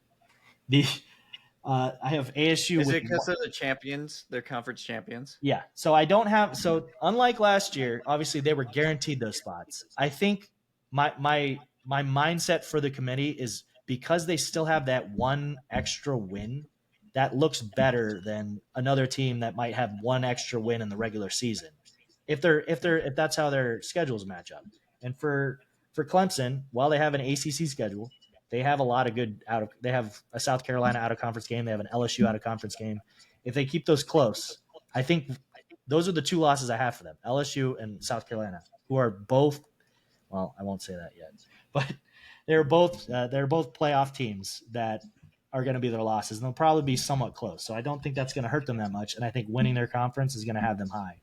And with a history of disrespecting Big 12 teams, even though I have an ASU team going 11-1 and then 12-1 after winning the championship, their conference championship, I think Clemson's going to get a better nod just because of how they treat the Big 12. So I have Clemson at 2. Number 1, to no one's surprise, I have the LSU Tigers, number 1 seed. I do have them losing 1 game this season. It could be the Clemson game. I don't think it's going to be. As much as I hate it, I think their toughest game of the season is probably going to be in Tuscaloosa. It's on the road, and that's a tough one. But every great LSU team that has won a championship, or even the 2011 team that made it to the championship, they went into Tuscaloosa and they won. They didn't win in Baton Rouge. They went into Tuscaloosa and they kicked their fucking ass. So they got to do that this season. I don't know if they can do it, but I have them number 1, and I believe in this team. So, all right, that was awesome, Chase. Well done to lead off. Thank you, I appreciate it. All right, so with my bracket, and it's obviously very hard to pick a bracket with how the committee is going to seed these things, especially not knowing with the conference championships not mattering as much this season, but. In one of the first matchups, the number 8 seed versus the number 9 seed, I have Texas at South Carolina, an SEC matchup. That'll be interesting to watch. I have Texas winning that game. I think they're the better team. For the next matchup, the number 5 seed at the number 12 seed, Notre Dame at Boise State. Definitely a rematch, a regular season rematch. A regular season rematch. Definitely an interesting game. I think Notre Dame runs away with it. If these teams both make it to the playoffs, I think Notre Dame's going to be more refined. Number 6, Penn State versus number 11, Michigan. And another in-conference matchup. 2 teams that don't play each other in the regular season but have played each other historically a lot. I have Michigan, the lesser seed, the 11 seed, taking this game. Just they have a history of it. They have a lot of talent with their freshman quarterback. I think that they're going to take it. Number 7, Oregon versus number 10, Bama. That is a super interesting game. Would have loved to see it the last 10 years even. Those are two amazing programs. But history speaks for itself, and Oregon chokes when it matters. I have Bama winning that game, unfortunately. This would then match up number 1 LSU versus number 8 Texas. Who do you think I have? LSU. Go Tigers. Number 4 ASU playing number 5 Notre Dame in a rematch of 12 years ago. 2014, baby. Yeah, another top 10 rematch between two great teams. I have ASU winning the game. I think Notre Dame is a great team, and they made it close, but I think ASU doesn't want to do the same thing they did last year and get a bye and then lose the first game. No, I think ASU is going to push through this game. I think Sam Levitt's going to prove himself. So. Number 3, Ohio State versus their conference rival as a rematch, Michigan in their bracket. Wow. The game as the playoff game? Can you imagine Ohio State versus Michigan in the playoffs? They're going to need to build a bigger stadium. Dude. Especially because I have Michigan beating Ohio State in the regular season. Could you imagine that Michigan does that and then beats them again in the playoffs? Because that's how I have it going. I have Michigan beating them a second time in the playoffs and taking it 2 underdog wins against conference opponents, Penn State and Ohio State for Michigan as an 11 seed. Then the last matchup of that round, Clemson number 2 versus Bama, a rematch of what used to be the championship every year for 4 years, pretty much. And I have the Clemson Tigers taking it. I don't think Bama's got the talent to beat one of these top seed teams. I think they're talented. Hold on, if you're going where I think you're going with this, please keep it up. I think you know exactly where I'm going. Oh my gosh, Chase! What is the all right, number 1 versus this is a hot take 4? free zone. Just do what you're gonna do. Number 1 versus number 4 matchup in the semifinals. My two teams that I cheer for the most: LSU versus ASU, a dream matchup that I've had for years. And this is not how I expected this bracket to go, to be honest. When I was making it, this is not my intent. I had no plans or no designs of making this happen, and it did. I have LSU at ASU, number 1 versus number 4 seed. And I have, unfortunately, Connor, I have LSU taking that game. No, that's not even what I thought you were going to do. You say your next part, and then I'm like, you're writing a book right here. You're writing a fable, a fairy tale. The other semifinal match, I have Michigan at Clemson, the number 11 seed versus the number 2 seed. Don't you do it. Don't you do it. Either way, it's an interesting matchup, isn't it? But I think we're deferring on what we think it's going to go, Connor. I have Clemson taking the win. No, that's what I thought you would do. Are you kidding me? I thought for sure you were going to have me having Michigan play LSU just because of the Bryce Underwood thing. Oh, man. No, you're going to have a rematch of week 1. Week 1, LSU. Give me a break. A Tiger Bowl, baby. Tigers versus Tigers. This time at neutral field, and surprisingly, with my hot take, which who won it, Connor? LSU taking it. Tigers. Number 1 versus number 2. All this variability happening just for number 1 versus number 2. LSU versus Clemson. LSU takes it. Go Tigers. I might have slight beef because if I recall, I got some feedback for having Clemson in the national championship in a group text. No. And all of a sudden, it's okay now. No. Most of the pushback came from you guys disrespecting LSU for the same reason you were riding high on Clemson. What you ended up saying, Chance, was that they had a weaker schedule and that, with the ACC versus who LSU had to go through. And when you said that, I was like, that's fair. Clemson's probably going to have an easier road to the playoffs. And that's how I have it going. They're going to lose probably 2 games still and still make it. So I think that I agree in that way. But I think they're still a very talented team, and that's just the way I have the bracket going. I think they're I think they're talented enough to beat a Bama team, and All right. outside And of that, it's and definitely a Michigan team. So I And- will say, if yeah. this happens, that will be the most storybook college football season that there has ever been, like statistically in I know. any possible way. they need to let me write would the be the script for most- the season. Quite honestly, Yeah, Not only yeah, would it that be a would be week one absolute rematch, madness. not only Yeah. would it be a week one rematch, but it'd be a rematch of the 2019-2020 national championship. Well, and what would be even crazier is that it would be the highest stakes no matter what happens this weekend. Because if Clemson wins, then it would be this weekend. Then LSU beats them. Then it would be rewriting the wrong.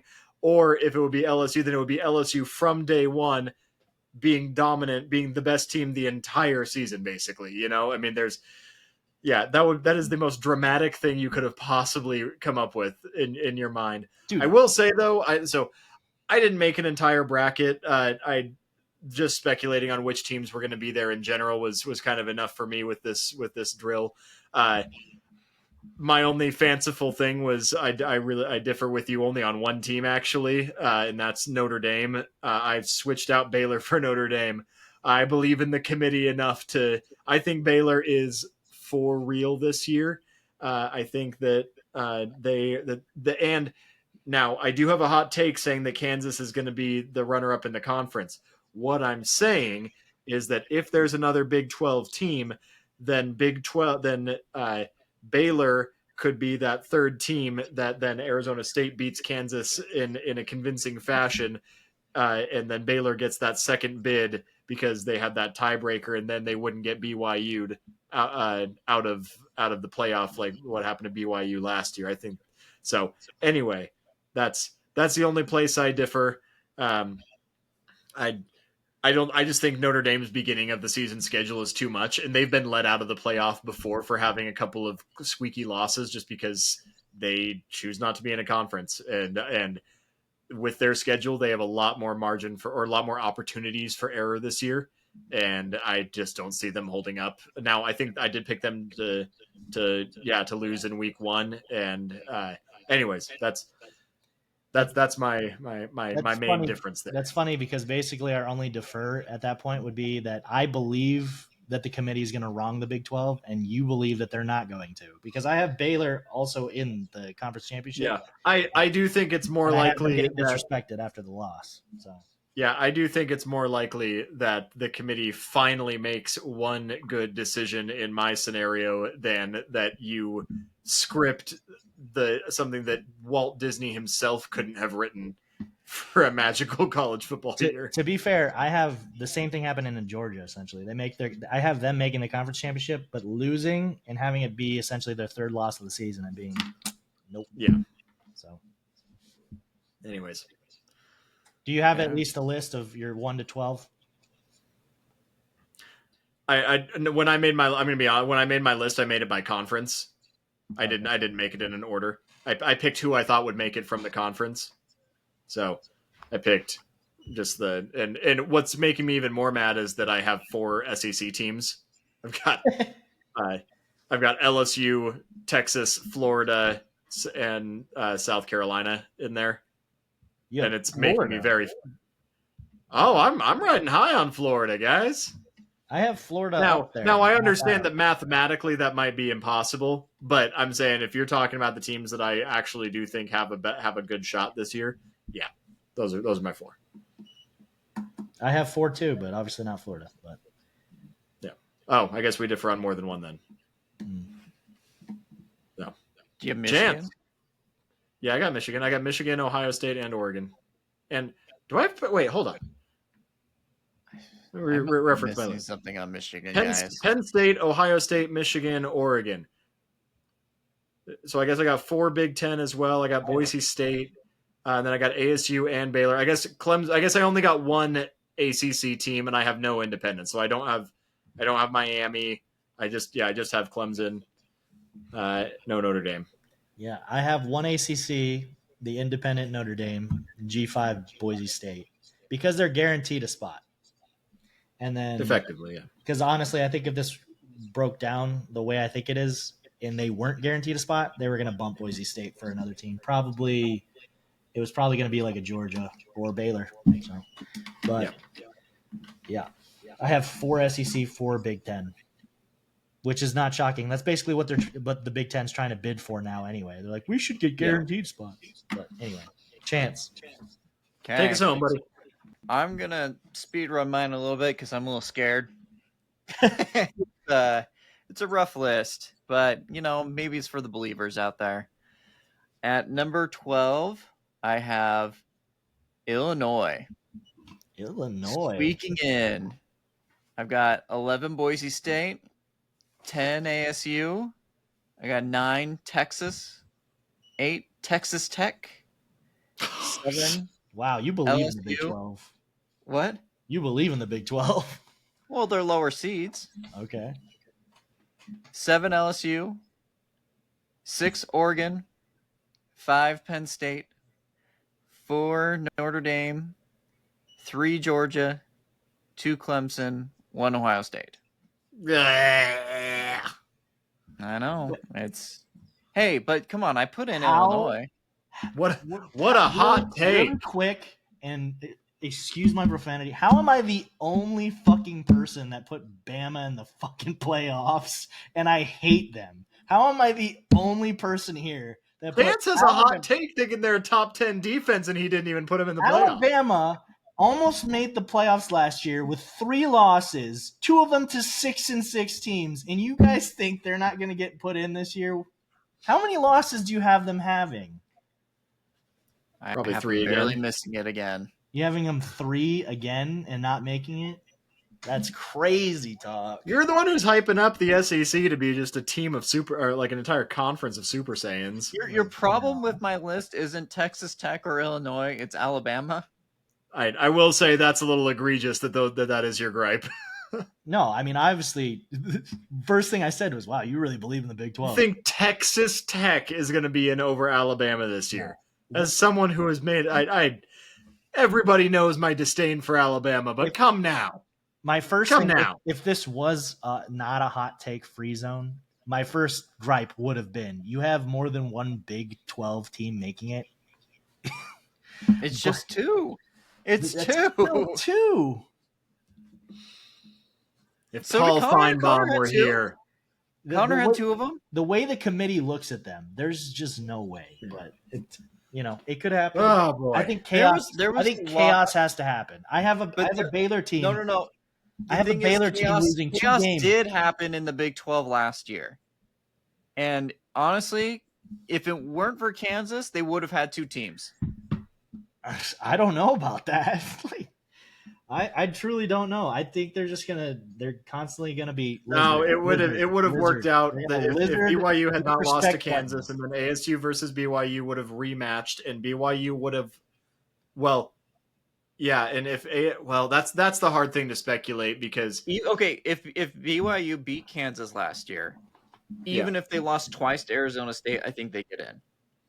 If they were both close games. If they were both super close games. Which the first one on the road was a very close game. Because that's the scenario, though, is that ASU, assuming ASU had their other 2 losses, ASU would have had to beat BYU both of those times in order to get 2 in this scenario. Because otherwise ASU would have been a 3-loss non-conference champion, obviously out. Well, then Iowa State might have gotten in. Because they would have only had 1 loss, right? Well... No, because you're assuming keeping ASU's victory over BYU in the regular season. So, but BYU would have had 1 loss in conference, and they would have been in the championship game. Yeah, that wouldn't have mattered against Iowa State because neither BYU nor ASU played Iowa State last year. But okay, so it would have been Arizona State and BYU in the championship game. Yes. Let's assume that BYU won, then ASU won. Then Iowa State would have had only 1 loss. No, they would have still had 2. Iowa State lost to West Virginia and Kansas, right? Kansas. Yeah. They lose to... Okay. Well, they still might have gone in. Well, okay, They barely got would have snubbed had a out. better chance than ASU, but they would have absolutely put Alabama, Ole Miss, or South Carolina Well, in okay, before them. but again, there's Absolutely. another Kansas one. I'm just saying Kansas in general. It wasn't just BYU. It was a couple Yeah. of teams. Guys, Okay. literally in my bracket, I have Baylor losing one game. I have them losing one game, and I think it was to like a Texas Tech or something. I have them beating Arizona State in the regular season and a rematch in the championship. And you still don't have them in I the playoffs. still have them out of the playoffs because every year, Lizard. Big 12 disrespect button. Big 12 disrespect button. Bama. Guys, this isn't the part you're supposed to get mad at me for. We still got the. I've still. We're got mad the at the rounds. principal, Chance. I'm We're mad because you're acknowledging reality. I'm not mad that you had that. I'm mad that you both put me at the position that I'm essentially defending Alabama. The one team I would love to disrespect at any I have a point in hot time. take with them. Yeah, but you both took them out of the playoffs. Like, I barely have them out. that's crazy to me that I'm the only one in here that has them in the playoffs. That's insane. I barely have I them hope out. you guys are right in that regard. I do. I hope they lose every game this season and every season after that. But history says they're not going to do that. Last season was 4 losses with the Bull. I don't think they're going to lose 3 again. Yeah. Unfortunately, I would love to see. Yeah, it, but I mean, you could be right. I have them barely on the cusp out, but I can totally see them getting in. I would All be much more interested in seeing South Carolina make it because good on them, man. They're a talented team. All right, I'm going to speed run my next bit, and this one might be controversial as well. I've got number 12, Illinois beating Penn State. Then I've got Oregon. Classic James Franklin. The James Franklin show, yeah. I got Oregon beating Boise. I have LSU beating ASU. And I have Texas Tech beating Texas. Wow. Then, wow. hey, it's all right. All right. Round 2, I've got Ohio State demolishing Texas Tech. I have Clemson beating LSU again. Fuck out of here. I have Georgia beating Oregon. And I have Illinois beating Notre Dame, which puts them in the semifinals, where they get demolished by Ohio State. And then I have Clemson beating Georgia. And in my championship game, I've got Clemson beating Ohio State. I don't like your list. I don't either. I knew you guys weren't going to. I told you. Connor, we need you to make a bracket. We're just going to film it later because I need something to like clear my palate after hearing he has Clemson, Ohio State beating all these teams and making the championship game. Blech. I had a good one in there for you. I had Illinois, and that doesn't. You have a straight face saying that you believe that Texas is going to win, or Texas Tech is going to win 2 playoff games. One against Texas, their in-state rival.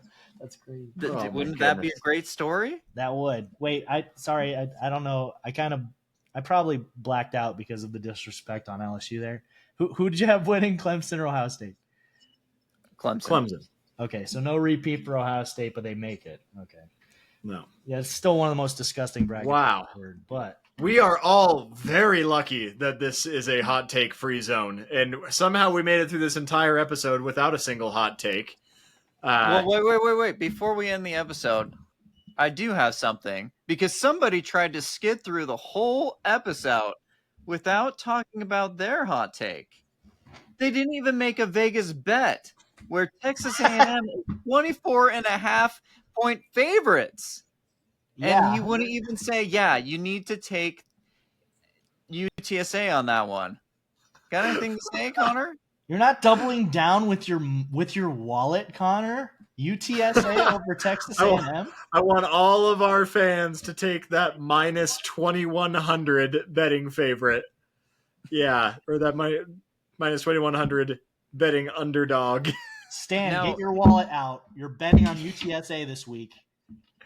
Texas A&M has an injury. Take your rent and put it on the Roadrunners. Texas A&M lost one of their best receivers for the season. UTSA all the way. Stan, get your all water. the way. Now, Chase and I have been talking a little bit, and normally we spin the wheel, but Connor, with your approval, we'd like a special punishment when UTSA loses for you. It has to go both ways. Well, if somehow that happens, if they win, then you guys got to do 2 different hot spins.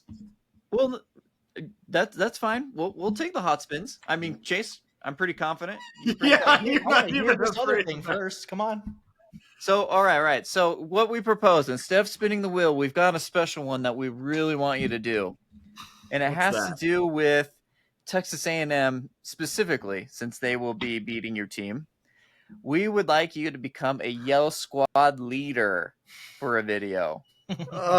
In case you guys don't know, Texas A&M doesn't have traditional cheerleaders. They have just male men, and they're Yell Squad leaders, and they have their own dances and choreography that they do. This stems from they were a military school back in the day, and I guess they wanted to keep females at the games, and so they made males leaders, I guess. I don't know the entire history of it. But if you lose, Connor, we would like you to dress the part, memorize one of their videos, and play it out for us. All right. Okay. Fine. Okay. Just on camera. To the video. What? Just on camera. Yeah. So they've got a couple of videos. If you go on YouTube, you can look up some of their videos. I just want to make sure you weren't wanting me to do this at a park or something.